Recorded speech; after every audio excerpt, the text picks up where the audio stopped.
Pandemic moviegoing is finally starting to look like pre-pandemic moviegoing. Sony Pictures Marvel sequel Venom, Let There Be Carnage, blew away expectations to debut with $90.1 million in ticket sales, making it easily the best opening of the pandemic. According to studio estimate Sunday, Venom, Let There Be Carnage had been forecast to open with closer to half that total. But the film, which is playing exclusively in theaters, exceeded even the debut of the 2018 original. Venom, the Spider-Man offshoot that introduced Tom Hardy's parasitic alien symbiote, launched with $80.3 million. Only 2019's Joker has ever opened bigger in October.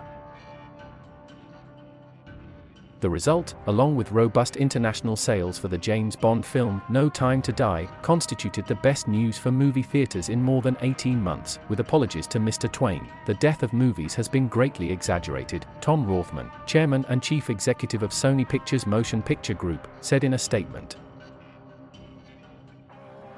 Both Let There Be Carnage and MGM's No Time to Die had originally been set to open last year.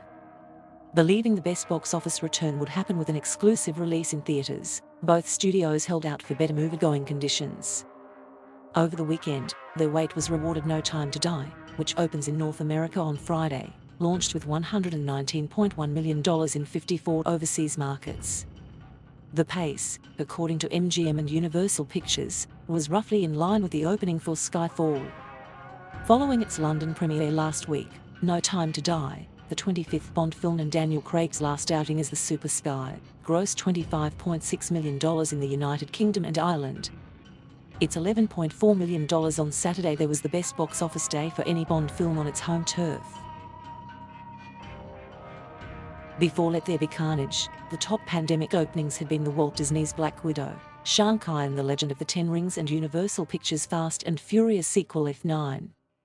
Black Widow launched simultaneously in homes, prompting a lawsuit from star Scarlett Johansson which was settled last week. Shanghai, F9 and Let There Be Carnage debuted only in theaters. Films can only become cultural when people see them together on the biggest, best screens and have that experience as a group, said Josh Greenstein, president of Sony Motion Pictures Group. You can't replicate that by yourself at home.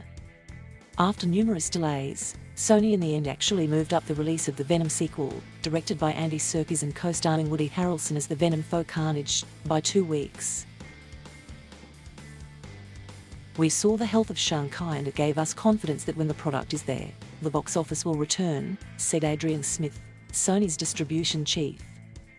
It's very validating to see the demand for theatricality.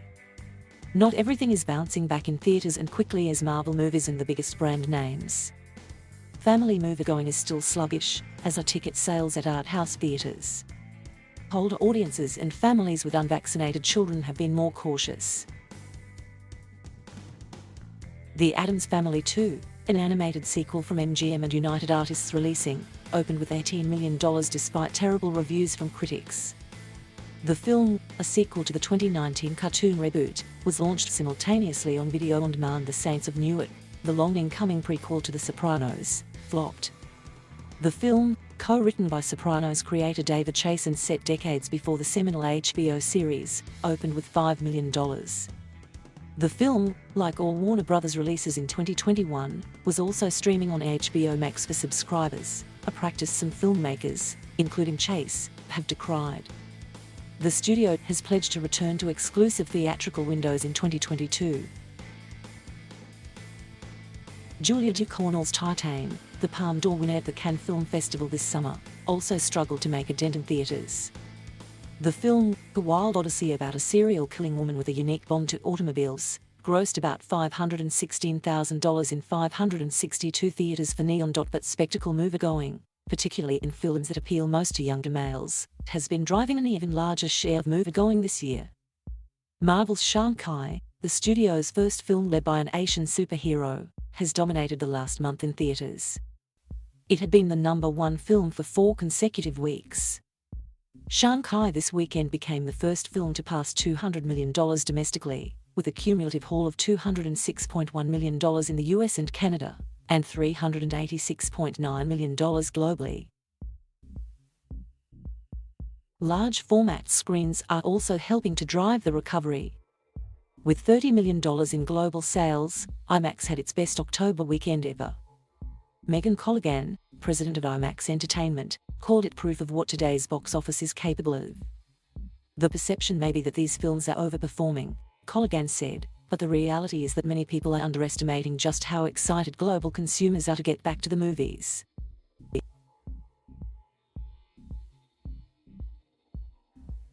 Thank you for watching. Please subscribe